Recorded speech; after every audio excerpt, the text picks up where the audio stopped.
We are back to Masters of Motion podcast, and it's Rick and I tonight. We were going to have a guest, and our guest had an engagement. Something came up at the last minute, so it's just Rick and I, which is totally fine. And but he's coming back. Have no fear, folks, because this is somebody that's going to be, I think, have a very interesting story to tell, and you're going to want to hear it. This episode is powered by Thirdsy, your go-to for game-changing sleep recovery.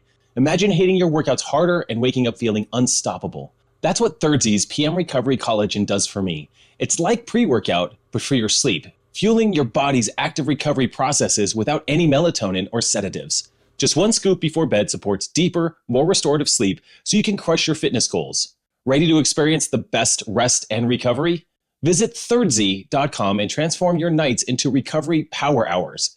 Thirdsy, because sleep is the ultimate recovery tool. That's THIRDZY.com. Save 20% with code JASONZZZ.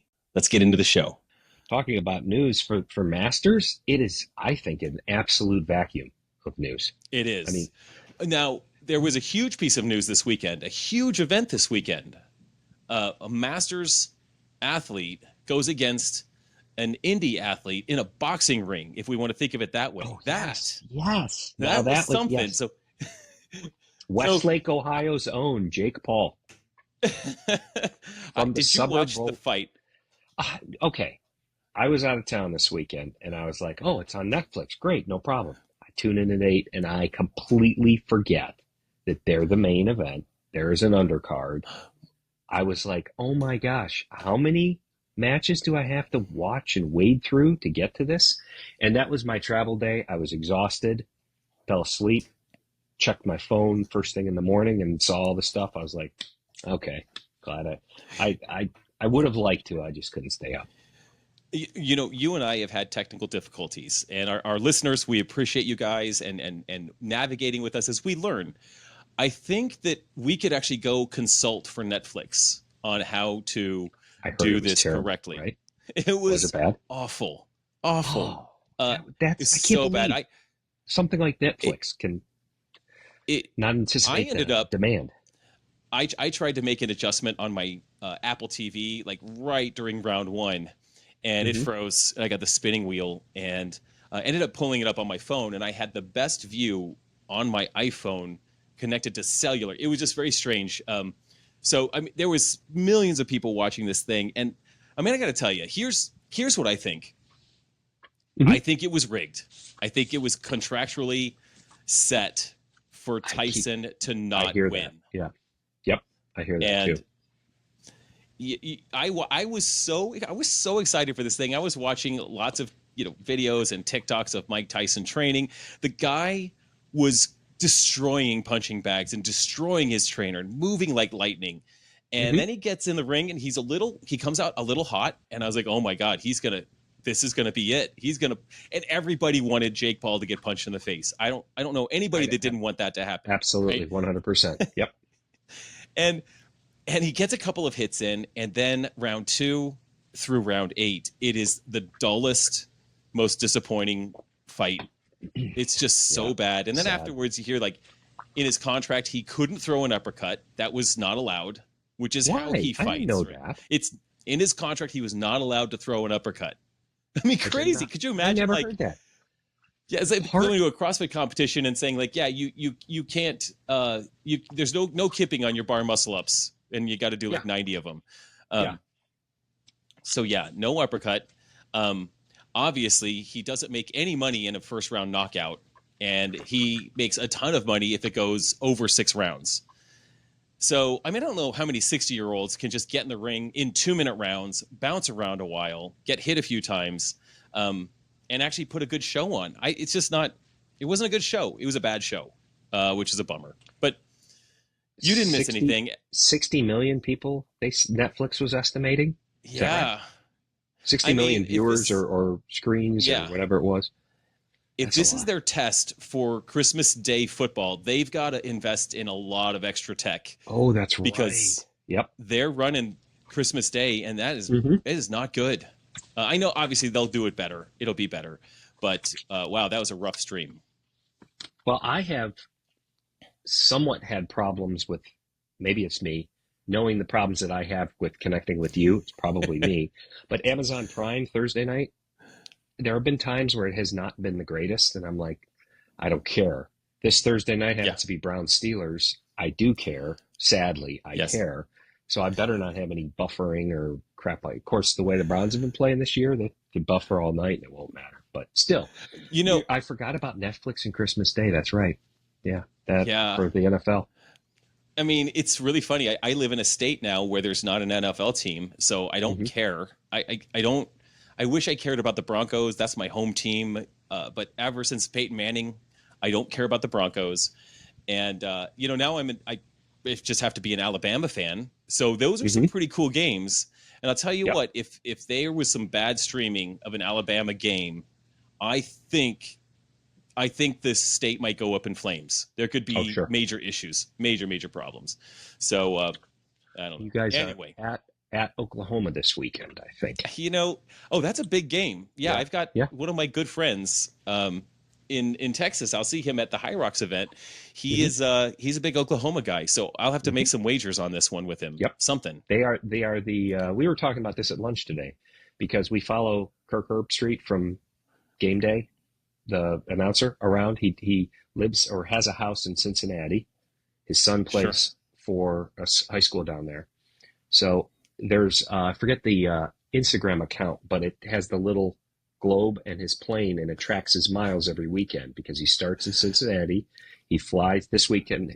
It's not far. What I'm saying is he goes to Cleveland for the Thursday night game, flies home, goes to Columbus for game day, which at Ohio State, because they're at Ohio State this weekend.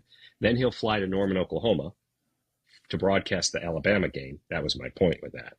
And then he'll fly back home. And all from Thursday to Saturday night, he covers those miles. Wow. And yes, it's a private jet set up through some contract with ESPN, but it's still a lot of time in the air. That's a lot of time. That's a lot of time in the air. So, well, good speaking luck. of Good luck for Alabama, we want to see they're gonna win. I mean, they're gonna be fine. Alabama and Ohio State national championship game. Let's go. We have to like find ourselves wherever we need to go. We'll just fly and meet up there. I already owe you a pizza chests, from something, faces. I think. You do owe me a pizza from. I owe you a pizza from Browns Broncos last year. I mean, that was easy. That's just easy. That was unfair to you. I'm sorry. They might play again this year. I'm not betting you. I'm just telling you that straight up. You can go double or nothing. It's fine. I mean, you just build them up. Stack pizzas. Not this year. Are you kidding me? Stack up the pizzas. Well, I'm flying out Friday. Actually, before we get to Hyrox, so not a lot of news on the CrossFit Master Space. I'm not sure if you saw that there was a piece released today about CrossFit's response to the 2024 CrossFit Games. Did you see that little piece on the CrossFit Games website? No. Okay. Interesting. I saw a Luca post.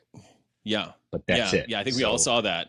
Yeah. CrossFit essentially, I mean, the nuts and bolts of it, they just said, they're gonna have a team, a leadership team for the CrossFit Games. This is really rough paraphrasing. Leadership team for the CrossFit Games. They're going to have a safety team. There's going to have an athlete council, covering each division or all the different games. So it looks like they're going to put a lot of safety protocols in place. There will be no more open water. So still no more open water swimming. Okay. If there is swimming, it'll be in a controlled environment, like in a pool. Nothing conclusive came out in that post or in that posting to the website about Lazar, which is why I think Luca he's like, this is no information except CrossFit being CrossFit. They're just being a little proactive on next season, which I think they have to do. Not really addressing the Lazar thing, and I'm not sure how they need to go about doing that really. But it was just a little blurb out there on that, which is, I don't think there's anything new there. I think we could expect CrossFit putting in a whole bunch of extra layers of maybe teams and structure to make sure that something like this never happens again. That's a fair response, and they've got to document that and make that public before next season, obviously. But we're behind the 8 ball with the season schedule. I think somebody posted that it had been released November 8th last year.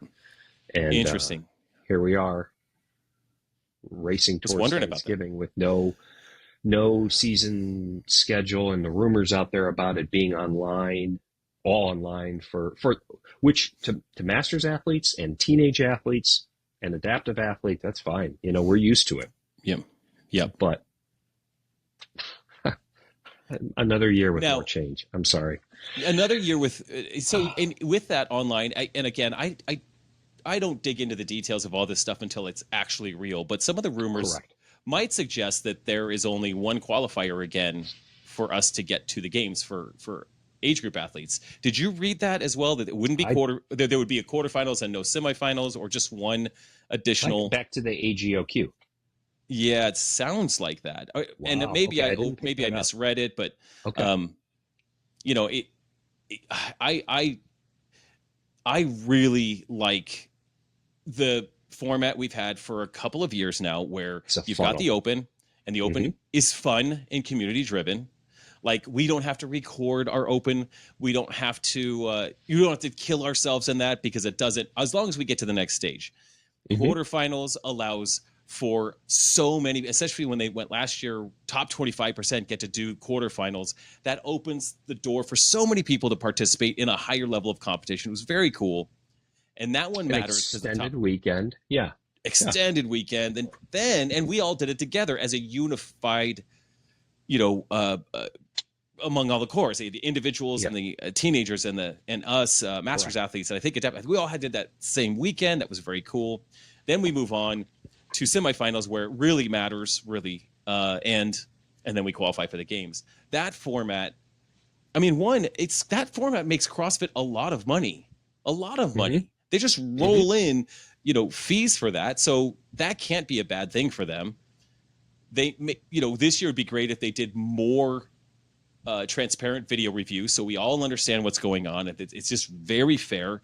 And with the bankroll that comes in, it seems like they could do that. But it looks like change is coming. So we could say that this is all fun, but change is coming, and it's frustrating, but it's nothing new. Like, it always changes. Like, smaller changes would be nice. Just little iteration changes, not this like, hey, what we did the last 2 or 3 years, we're throwing that out now, and we're just doing it different. Like, they throw the whole playbook out every 2 or 3 years, which is a little crazy. Oh, yeah. I know. And it's, you know what? There's a lot of folks that have plans, or trying to make plans, or trying to figure things out. It's never going to be perfect, but the sooner you know these dates, you can kind of work around them, I believe, a little bit. Well, whatever. We're gonna adapt. And what I wanted to say about your quarterfinals thing is the money that it makes. I believe, without knowing specifics, it helped the Masters CrossFit Games. Remember the push from Joe and Bob for sign up? The more that sign up for quarterfinals, there's a financial trickle down through to their budget. And, they were able to start year one as an independent competition in, I think, good shape. You mess with that formula, where does that leave the teenage games and the Masters games and adaptive? how's that all? How's their funding? Because if you go back to self-funding it, you're not going to have people step up. There just aren't the deep pockets that need to write a check themselves. I'm sorry. Yep. And I got my email this week, which was always a good email to receive. Congratulations. First place prize payout is coming my direction. There's always a, this is the 6th time that I've been tested at the CrossFit Games, and I don't think there is really that much tainted supplements that exist out in the market. I think people that get popped are being intentional. That's what I think. But that doesn't keep me from saving every supplement. I don't deviate from the creatine that I take, or the protein, or the beta alanine. I use the same stuff always, but I always save the canisters of those kind of around the games. If there was an issue ever, I would have that stuff tested, right? So I just wait until I get this email. Now I can clear out all the garbage, throw it away, because the email has come, prize money is coming. All that to say that the prize money is $10,000 per division, The younger division, the 35-year-olds get 25,000, male and female, for first place. Mm-hmm. And then the upper divisions, I think into the 60s, they might start to graduate those payouts down. But without quarterfinals, I don't think that they can support that payout. And this is the big show. The CrossFit Games are the huge competition, and a payout like that is significant. Mm-hmm. I don't mind making $10,000 for 4 days of work, of working out. Like, that's kind of fun. But I certainly don't use that and lean into that as part of my income. It's just kind of a bonus at life. But that's part of being the CrossFit Games, that there is a noticeable payout. So here's another example of why that's fun. And I'm going to the Legends Championship in 2 weeks, really, or 3 weeks, whenever it is. Really excited. I'm going to try to win it my 5th time in a row, which would be awesome. Last year, they had moved to a new campus. They'd spent all of their money, so there was no prize money. This year, there is prize money. Okay. But it is just pennies. It's not insignificant. I think it's under 1,000 for first place. I don't something like that. It's bonus. It's fine. But that certainly is a regional competition payout, and that's great. I'll take it. I'm not complaining. I love it. Thank you, Joe and Bob, for making that happen. The Games is the big one, and I'd love to see that continue. If they cut the payouts at the Games in half, or they cut it down to nothing, I'm still going to compete, because it doesn't matter. I want Correct. I want to compete at the CrossFit Games, period. But boy, it's nice. It's nice if they have that bankroll. It's nice if they were able to continue to funnel those funds that masters contribute to the sport, and they push those funds to the competition that showcases our age group. So come on, CrossFit, do the right thing. That's all I'm hoping for. Speaking of Legends, I will be seriously missing it. I'll be relying on content from you and a couple of other friends that'll be there for updates. I just saw this past weekend, I think was or 2 weekends ago, was the Desert City Classic, which is hosted in the same spot. So the backdrops look the same, the pool. Yeah. I'm like, oh, that was last year. I know exactly where they were. I know that big curtain or that wall, or I'm like, oh, we're getting close. And it's always a good, I'm glad you could go back to Arizona State in a reasonably warm time of the year there compared to what we have in great parts of the country. And wish you luck. Yeah, you're going to be busy. I mean, it is going to be busy. So Legends is in 3 weeks. This weekend, I fly out to Dallas to compete in my first Hyrox, which is going to be really fun. I'm really excited to go experience it. I'm going to give it a good push, give it my best, be sore for a couple of days probably. But I'm headed out there, and my 23-year-old son is going to meet me in Dallas. He's flying from Denver. I'm flying from Birmingham. We're going to meet in Dallas. So he is going to be doing the race on Saturday as well. Great. His heat time is like 8:30 in the morning. My heat time is 6:50 in the evening. We've got almost 11 hours between our start times, which is just crazy. But I'll watch him. I'll cheer him on, and then we'll go eat, hang out, throughout the day. Hopefully it's nice. If it's not nice, whatever. We've got a nice little hotel that we're staying in. Then we'll go back, and I am in the same heat as Nick Barr. If you know Nick Barr. Yeah. Yep. Absolutely. I watch his stuff. Yeah. Yeah. That he doesn't have a huge amount of Hyrox experience, right? He's a runner. Yeah. And he's a runner. He's a runner. Yeah. He's a runner.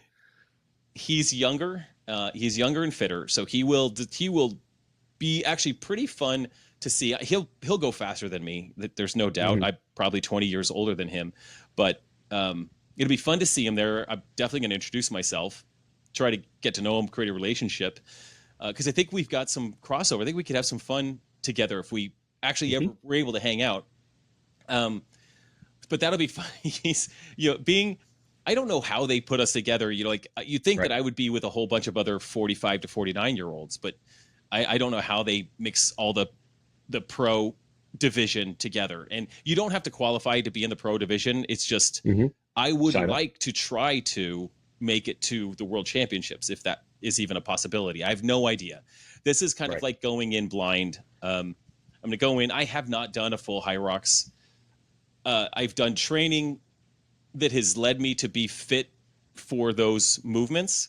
But really, that's going to be kind of the situation where I go in and I have a certain pace that I want to hit on the run, certain paces I want to hold on the machines. And for those of you that are new to this and are wondering, what are we talking about? What is a Hyrox? Hyrox is essentially a fitness race, which is it's a funny thing because CrossFit is a fitness race, is a fitness racing sport, or is the sport of, what do we call ourselves? The sport of fitness, or is that Hyrox calls itself the sport of fitness? I always thought kind of CrossFit. I mean, Okay. When we joke around, it's exercising real fast. Okay, this is it. So Hyrox is the World Series of Fitness Racing. Okay. The sport of fitness racing, I still believe can be. It's CrossFit. CrossFit. Okay. Yeah. So if we think about that, so the race format is this: you run 1,000 meters, and this is what's fun about the Hyrox is the race. When you train for the CrossFit Games, it's standardized. That's you could train specifically for this.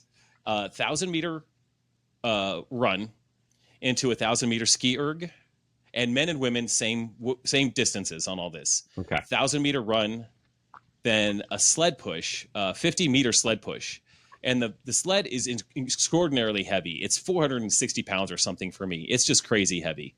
1,000-meter run between each one of the events. Then we do a sled pull, which is 50 meters. We run again. Burpee broad jumps, 80 meters of burpee broad jumps. Yuck. So if you think about, in our gym, we often do 25-foot increments, which is not quite 30 feet or 30 meters. Not quite 10 meters. In my mind, it's like it's 8 lengths of the floor, and that's how I think of it in my mind. So it's a good amount of broad jumps, 80 meters, burpee broad jumps. We run 1,000-meter row, run again, 200-meter farmer's carry, which is that's going to burn a little bit. 1,000-meter run, 100-meter sandbag lunges. So throwing 30 kilograms on your back, whatever that is, 70 pounds of a sandbag on your back for the lunges for 100 meters. Then you run again, you finish with 100 wall balls, standard weight to a standard target height. That's the knowable workout that I'm going to do. I know what it is. And if you were really going to train well for it, you'd probably do the workout. But I got other things to do. I don't got time to do an hour and 30-minute workout. I got to train for 3 hours on a Saturday. Right. So we're going to do it, and we're going to see how it goes. I plan to try to get through it in about an hour and 15 minutes. Okay. Knowing what it takes you to run 8K just by itself, and then add in all the other things. And honestly, I think about my buddy Eric Hinman, a good friend of mine, nice guy, great guy actually. So he is a very, very fit endurance athlete, but he's got a lot of CrossFit in him as well. So I think his individual time was like around 110. So I was like, okay, so Eric can run much faster than me, but I could probably get him on some of the events that take a little bit more body mass to get going. So I think I might have him on those, but I think overall he's probably going to be maybe 10 minutes faster than me, just because of his ability to run so much faster. So with that said, I'm hoping he got 110. I'm hoping for 115-ish. Okay. And I think I saw that the world champion in my division, maybe sub 110, 45 to 49. I may have seen that. I try not to look too much. I'm just going to go out there and do my best. See how, there could be another one in 2025 that you're like, oh, this is a good piece to add in. Right. Something, you know what? It takes just that time that you're talking about, not counting flying in and flying out. It's not a 4-day competition. It's not, it'll probably wreck you for that time being, but okay. So you're 6:50, you said? 6:50 p.m. Central Time. 6:50 p.m. I'll be 7:50 my time. Okay. All right. I'll be looking for some updates. Before you go to bed, text me. Did you survive? And I will let you know my time. Friend of the show, Renee, has a heat time in about 3:00. I think she sent me that. So she has also had no idea how they, put everybody together or anything like that. No idea. She'll be done. So many people wandering around about when you start. There's so many people. Dave Hartle will be out there. He said he would have stayed to watch. He has dinner plans that evening, but I think he's competing. I know at least 8 people from my gym are headed out there to compete from Birmingham, and a bunch of Masters athletes have reached out in my division, your division, just saying, "Hey, hope to see you at Hyrox in Dallas."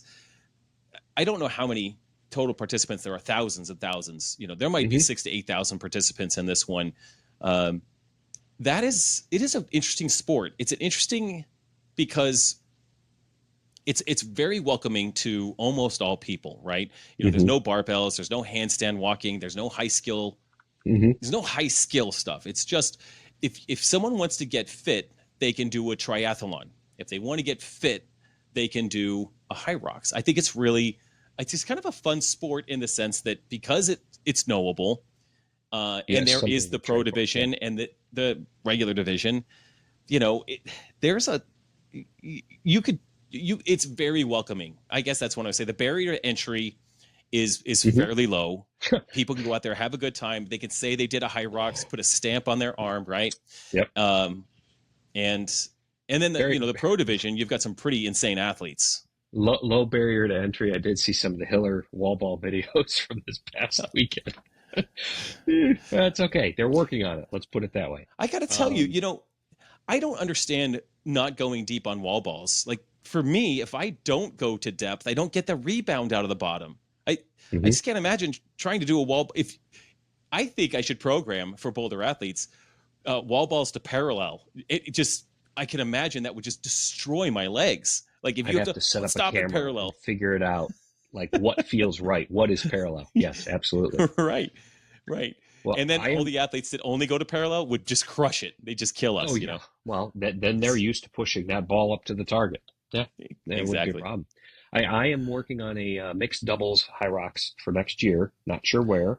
A lot of it will have to do with the CrossFit schedule that comes out or doesn't come out or whatever's going on. And, a high school graduation mixed in and moving into college and all kinds of stuff. Not me, but you know what I mean.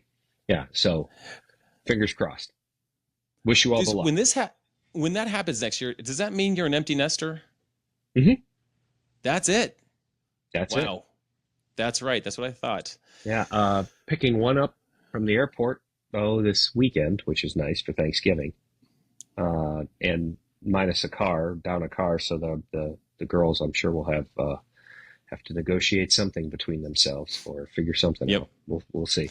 But yeah. Well, if next year, if you get lonely, if you get bored next year, I will ship one of our younger boys good. Okay. to you. Absolutely. Yeah. I'll tell you what, I have so many, I have a lot of Legos still. Let's put it that way. I have a ton. I just have to pull them out of storage. I'm kind of wishing. Yeah. Oh no, I'm saving those. Okay. Saving those. Yeah. So good luck this weekend. Thank you. That'll be a good experience. But then you recover a couple of days and you're right back into prepping for Legends. Do Legends, recover. Yep. Work back up. And now you're doing team at Wodapalooza? Yeah. Actually, yeah. So team at Wodapalooza is in January, whenever that is. Okay. Gonna travel early January to Colorado to visit family. Back here, off to Wodapalooza at some point in January, whenever that is, and then February. I think it's towards the end of the month. I think it is too. I think I get back from Wodapalooza 1 or 2 weeks later. I head out to the Fittest of the Coast, where I'm going to see you. Yeah. Yep. See you there. I hit my accept, paid my money, and booked my flight. And Mike and Katie and we will see you there. Then and I hope Scott. I'm not sure. I hope Scott. Hopefully Scott. Then Beach Brawl is in March, so my plan is to head down to Beach Brawl. It's just a 4-hour drive for us, and that's kind of a spring break. That's right. Yep. So that would be it. Then May, hopefully, will be like semifinals. Mm-hmm. I mean, and then June, July, August, we're at the games again. Like all of a sudden, this season, I'm going to be competing once a month until June, basically. Well, so that it helps keep you sharp, honestly. It does keep you sharp. And that's why Uninjured I is wanted to priority do one. fit. Well, yeah, uninjured, but fittest to the coast for me. The way the schedule and everything worked out, I'm like, I need to feel competition again Yeah. before the camera starts rolling and we're recording semifinals or quarterfinals or whatever finals. Yeah. I mean, Yep. nothing takes the place of live competition, especially if you like the butterflies and you think about the preparation and you want to make sure the diet is right and the training has been solid and the recovery is on point and all of the factors. I still think, I'll tell you what, competing in person for some people makes them turn and walk right out of the room. But you and I, we enjoy it. And I think it's important to knock on that door a couple of times during the year so that you're sharp. And that's certainly what you're doing in all formats. Team, individual, different sport, you name it. Last year I took some time. I took Wadapalooza off. I was like, I just need to dial it back. And I really enjoyed that. This year I may have overcommitted myself just a smidge. Okay. Whoops. But now. it's also like I get to do these things, which is really cool. I get to go to Miami. The team is me, Eric, and Christian Harris. So we're gonna have a good team. It looks like we're gonna be up against Scott Panachek, Rudy Berger, and Chris Anderson. Oh, I saw them training up at Scott's place this weekend. Yeah, right? That's 2 weekends ago. Legit. That's legit right there. I meant to ask you about that. I'm like, oh boy, are you guys going head to head? Oh, that's the fun part of this. Yeah, it is. You six will have a blast because it is a team competition. Yeah, that's worth the price of admission right there. If you six were competing individually, it's a different mix and nerves and this. I mean, you three. It's so much fun. We'll have fun. I mean, and it's, Wadapalooza, they program really interesting team workouts where it's not just I go, you go kind of stuff. It's pretty nasty. You're actually working a lot.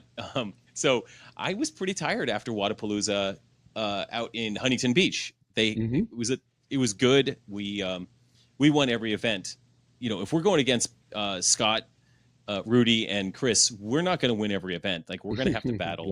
We're going to have to get dirty with these guys. We're going to have to mess them up, scruff them up a little bit in the warm-up area and do some smack talk. We'll have so much fun with all that. And then Fittest of the Coast, that's another. I'm doing a team event there. You're doing team. Yeah, I'm individual with your team. One of my training partners, because he asked me, hey, you want to do this? I was like, yeah, let's do this. Because it's fun to compete with 1,000% seriousness. It's also fun to go and have fun on a team. I'm finding like there can be enjoyment. It doesn't have to be all serious, grindy, crushing things. Just let's go have some fun and see what we can do and not get hurt. That's what I mean. Your schedule, the varied nature of starting this weekend, taking you through to call it semifinals or quarterfinals or whatever that is, should keep you fresh. And I think that's something to reiterate to everybody, out there. It doesn't always have to be individual, that if you have a chance to try something different, work together as a team, even the other sports, it's worth it because, hey, if you're spending all this time in the gym training and you're never really trying to use the fitness in some expressive way, kind of question why you beat yourself up then all the time in the gym. The social component is makes it so much fun. So much fun. And, it makes me think, I was thinking, man, this year I'm doing Hyrox solo with my son. I think next year, we got to do it as like a pair, how much fun would it be to head out there with my adult son and, he'll be dragging me on the runs. He's a good runner. So I'll be trying to keep up with him on the runs and, we could play off each other's strengths in that. And, I think this year we'll go test it out and then we'll find another race next year to do together. I mean, that'd be just so much fun. It'd be really fun. I'll ask you, give yourself another year, right? Another year plus here when you turn 50 and I'm going to be cresting into 54. We need to find a team CrossFit event. to do. Yes, sir. One time. Yeah, I'm down. Please That'd be great. mark that down. Yep. It'll probably be 45 to 55 or some breakdown Fine. like that. But I'll Look, roll the dice. Whatever it is, it could even be a local comp. We're just going to go find someone's local comp and crash it and why not? Find ourselves on a team. Luckily for me, you'll have that cool little camera to be able to record everything because I still am farting around with my lack of technology. But hey, bro, you've got an iPhone. You got a new iPhone. You have everything you need in a new iPhone, so you're good to go. Good point. Well, Rick, this is fun just to kind of catch up and chat and see where the conversation takes us today. I'm starving. I don't know how you're feeling, but yeah, I ate famished. Your least favorite house pet has to go get taken on a walk. So that's where go take care of that animal. It's 43 degrees and like rainy or something. So it's just crappy weather here. It's turning to snow later. Birmingham, it's getting cold here. Okay. So we have had 60-degree lows for the past few weeks, which is just delightful. Sure. But tonight's low is sub 40. I'm going to go out to the ice barrel in the morning. It's going to be super cold. In fact, I brought the ice barrel chiller inside. The chillers are just fine once it gets down there. But once it gets to about freezing, you want to bring, just for those of you that have any kind of a chiller for any kind of cooling, so you want to bring it in when the temperatures get pretty low. The ice barrel chiller has a self protection. It'll just turn off itself. I'm like, hey man, this is a high-tech device. I'm going to carry this in the garage. It's going to be freezing out. And yeah, Rick, 38 for me is now freezing. It's very cold. I am warm adapted. I am really glad that you're struggling with that. I don't know if you're struggling. I'm assuming. I mean, I am. You're terrible. Human. All right. Have a great dinner. Good luck this weekend at Hyrox. For those that have stayed with us this long, we promise we have some guests lined up. There are very interesting folks. You're going to enjoy it. Yep. Hang with us. We'll get them on. All right. Thanks, Rick. Thanks for tuning in to the Masters in Motion podcast. We'd be so grateful if you could take a moment to leave us a 5-star rating on Apple Podcasts or your preferred podcast app. If you're watching on YouTube, subscribe to the channel. Your support helps us reach more listeners and grow our Masters community. Until next time, get bolder, not older.